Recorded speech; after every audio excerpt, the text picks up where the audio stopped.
Hello दोस्तों, स्वागत है आपका हॉरर नाइट्स हिंदी में। दोस्तों, अगर आप नए हैं मेरे चैनल पर तो मेरे चैनल को सब्सक्राइब कीजिए, जिससे और भी डरावनी और भूतिया कहानियाँ आप सुन पाएंगे। मेरा नाम नीता है और मैं दिल्ली की रहने वाली हूँ। बचपन से ही मैंने कई बार भूत प्रेतों को देखा है और इनसे सामना भी हुआ है। मुझे बचपन से ही ऐसा लगता था कि मैं भूतों को देख और महसूस कर सकती हूँ। बचपन में कोई मेरी बातों पर यकीन ही नहीं करता था, इसलिए ज़्यादातर बातें मैं किसी को बताती ही नहीं थी और अपने तक ही रखती थी। आज जो घटना आपको बताने जा रही हूँ, ये तब की बात है जब मैं कोलकाता में पढ़ाई कर रही थी। अपने कॉलेज में मैं एक फ्लैट में किराए पर रहती थी, जिसमें मेरे साथ 5 और लड़कियां भी थी। जिस फ्लैट में हम रहते थे वो एक 2 मंजिला मकान था, जिसमें सिर्फ 2 ही घर थे। नीचे वाला हमारा था और ऊपर वाले में 2 बूढ़ी औरतें रहती थी। उनसे हमारी कभी बात ही नहीं होती थी। वो दिखने में ही अजीब लगती थी। हमारा फ्लैट बहुत बड़ा था और उसमें 3 कमरे थे। मैं अकेली एक कमरे में रहती थी। साथ वाले दूसरे कमरे में 4 लड़कियां रहती थी और तीसरे कमरे में एक और लड़की अकेली रहती थी।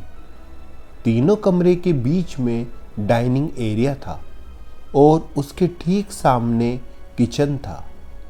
डाइनिंग एरिया मुझे हमेशा से ही अजीब सा लगता था, क्योंकि उसके चारों तरफ की दीवारें काली थी, मानो कि वो आग में झुलसी हों।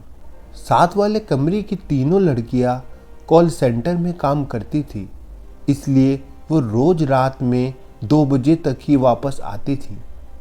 उनमें से एक लड़की का नाम श्वेता था।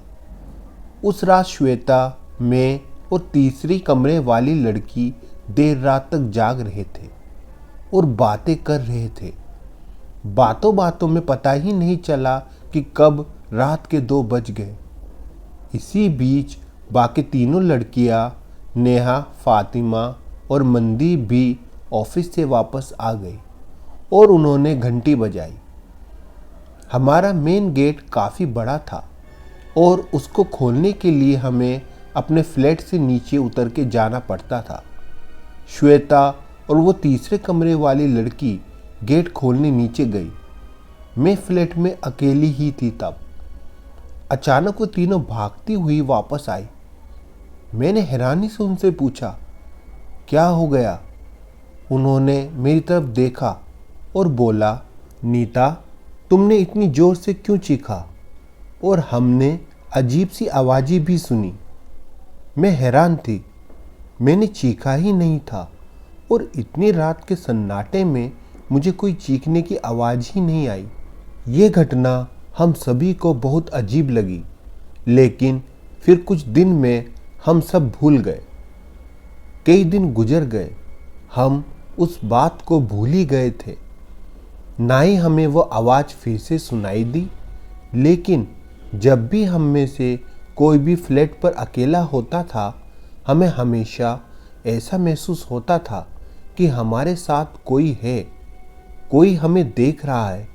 एक डरावना सा एहसास होता था। वो दिन मेरा उस फ्लैट में आखिरी दिन था, क्योंकि कॉलेज ख़त्म हो चुका था। बाकी की सारी लड़कियां पहले ही दूसरी जगहों पर शिफ्ट कर चुकी थी। मुझे भी अगले दिन जाना ही था और उस फ्लैट में मुझे बस एक रात और बितानी थी। सारा सामान मैं पहले ही पैक कर चुकी थी।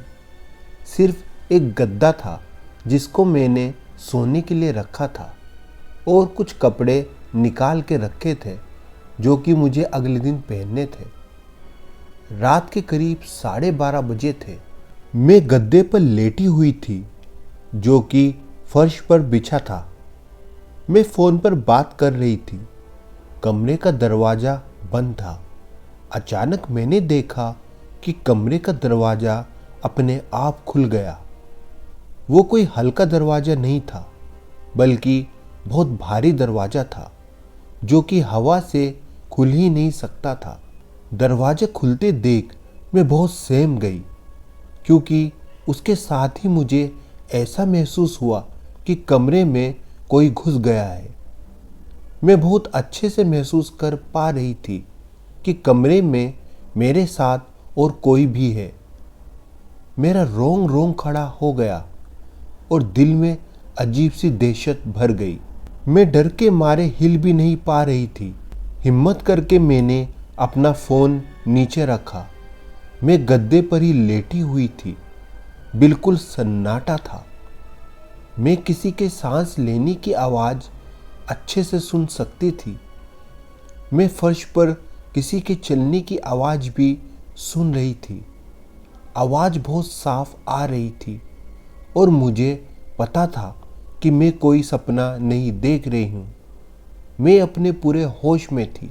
मैंने उठने की कोशिश की, लेकिन डर के मारे हिल भी नहीं पा रही थी। पूरी हिम्मत करके मैंने अपना फ़ोन उठाया और अपनी मम्मी को फ़ोन किया। मैं रो रही थी और रोते रोते मैंने अपनी मम्मी को सब कुछ बताया। उस समय हर एक सेकंड जो हो रहा था मैं अपनी मम्मी को बताती जा रही थी। मेरी मम्मी ने पहचान लिया कि ये ज़रूर कोई शैतान आत्मा है और मुझसे हिम्मत ना हारने को बोला और मेरा हौसला बढ़ाया। मेरी माँ ने मुझको बोला कि भगवान मेरे साथ है और मुझे डरने की कोई ज़रूरत नहीं है। मैं साईं बाबा की तस्वीर हमेशा अपने पर्स में रखती थी। मैंने किसी तरह अपने पर्स से जल्दी से साईं बाबा की तस्वीर को बाहर निकाला। बाबा की तस्वीर देखते ही मुझे ताकत मिली। मैं ज़ोर ज़ोर से अपने भगवान का नाम लेने लगी और धीरे धीरे मुझे वो साया वहाँ से गायब होता महसूस हुआ। मैं महसूस कर सकती थी कि मैं कमरे में फिर से अकेली हूँ और वो साया जा चुका था। मैं पूरी रात जगी रही और एक सेकंड के लिए भी नहीं सोई। मैं सारी रात भगवान का नाम लेती रही और सुबह होने की दुआएं करती रही। किसी तरह रात गुजरी और सुबह हो गई। सुबह सामान उठाने वाले लोग आए तो उन्होंने बताया कि ये तो भूतिया घर है और वहाँ आसपास के सब लोगों को इस घर के बारे में पता है और उस घर में कोई रहने के लिए नहीं आता है। और कई साल पहले यहाँ एक आग लगी थी जिसमें एक आदमी की मौत हो गई थी। दोस्तों, अगर आपको ये कहानी पसंद आई हो तो मुझे कमेंट्स करना ना भूलिएगा। तो बढ़ते हैं अपनी अगली कहानी की तरफ। मेरी उम्र 30 साल है। ये बात उन दिनों की है जब मैं 9th क्लास में पढ़ता था। उम्र मेरी रही होगी कोई 15-16 साल उस टाइम।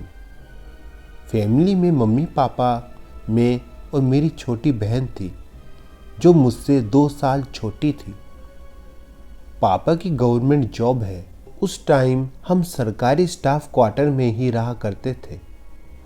पापा का प्रमोशन हुआ तो पापा को बड़ा फ्लैट अलॉट हो गया। हम नए फ्लैट में चले गए। मैं बहुत खुश था ये सोच के कि अब अपना एक अलग रूम ले लूँगा। ना जाने क्यों जिस दिन से ही हम उस घर में गए थे, मुझे उस घर में एक अजीब सी मायूसी सी महसूस होती थी। घर में चहल पहल तो रहती थी पूरे दिन, लेकिन फिर भी ना जाने क्यों एक अलग सी मनहूसियत और सन्नाटा था उस घर में। मेरी आदत थी रात में लेट सोने की। हमारा केबल वाला रात में नई फिल्में लगाता था तो मैं वही देखता रहता था। पापा, मम्मी और बहन दूसरे कमरे में जल्दी से सो जाते थे। शुरू के कुछ दिनों तो सब कुछ ठीक था। फिर एक रात मैं अपने कमरे में बेड पर लेट के मूवी देख रहा था कि अचानक मुझे अपने कमरे के बाहर कोई आवाज़ सुनाई दी। मुझे लगा शायद मम्मी उठी होंगी टॉयलेट जाने के लिए। मैंने ध्यान नहीं दिया। हाँ, टीवी की थोड़ी आवाज़ ज़रूर कम कर दी, लेकिन फिर 4-5 मिनट बाद फिर से कोई आवाज़ आई। आवाज़ ऐसी थी जैसे किसी औरत के चलने पर पायल की आवाज़ आती है, छन छन छन, बिल्कुल ऐसी आवाज़। मैंने टीवी की आवाज़ बिल्कुल बंद कर दी। बाहर से आवाज़ आ रही थी, छन छन छन। मेरे पूरे शरीर में जैसे करंट सा लग गया हो, रोंग रोंग खड़ा हो गया था। ऐसा नहीं था, आवाज़ लगातार आ रही थी। 4-5 सेकंड के लिए आती, फिर बंद हो जाती। फिर 3-4 मिनट के बाद फिर से छन छन छन, जैसे कोई औरत भारी पायल पहनकर चल रही हो। मेरे दिल जोर जोर से धड़कने लगा। ऐसा लगा कि अभी दिल छाती से निकल के मुंह में आ जाएगा। समझ में नहीं आ रहा था क्या करूं। फिर ख्याल आया कि साथ वाले कमरे में मम्मी पापा सो रहे हैं, उनको जगाता हूँ। मैंने हिम्मत करके दरवाज़ा खोला। दरवाज़ा खोल के जैसे ही बाहर निकला, अचानक फिर से छन छन छन। इस बार आवाज़ बिल्कुल मेरे सामने से आ रही थी, मानो कोई नई नवेली दुल्हन चल रही हो। लेकिन सिर्फ आवाज़ आ रही थी, दिख कुछ नहीं रहा था, सिर्फ आवाज़, बिल्कुल क्लियर आवाज़। मैंने जल्दी से मम्मी पापा को उठाया।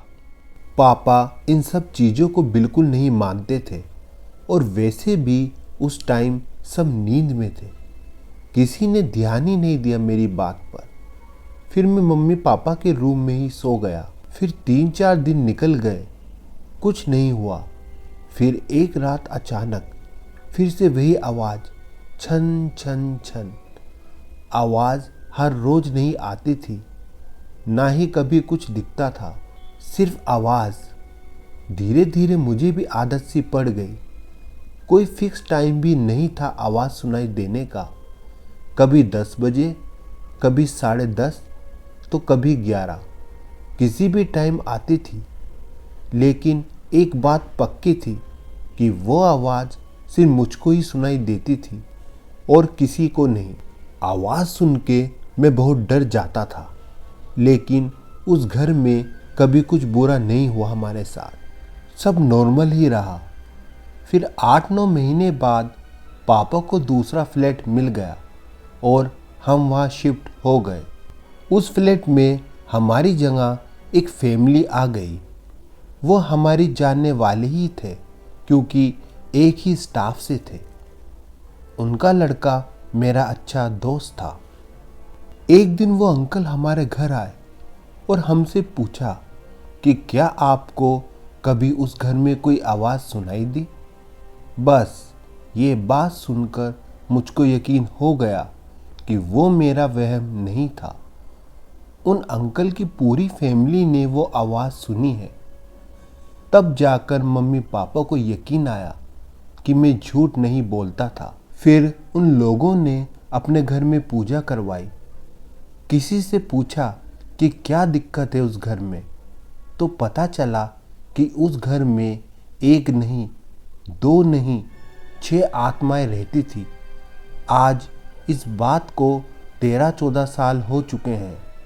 अब मैं भी काफ़ी बड़ा हो चुका हूँ। मुझे नहीं पता कि अब भी वहाँ से वो आवाज़ें आती हैं या नहीं, लेकिन सच बताऊँ तो आज भी जब भी उन आवाज़ों के बारे में मैं सोचता हूँ, दिल में एक अजीब सा डर आ जाता है।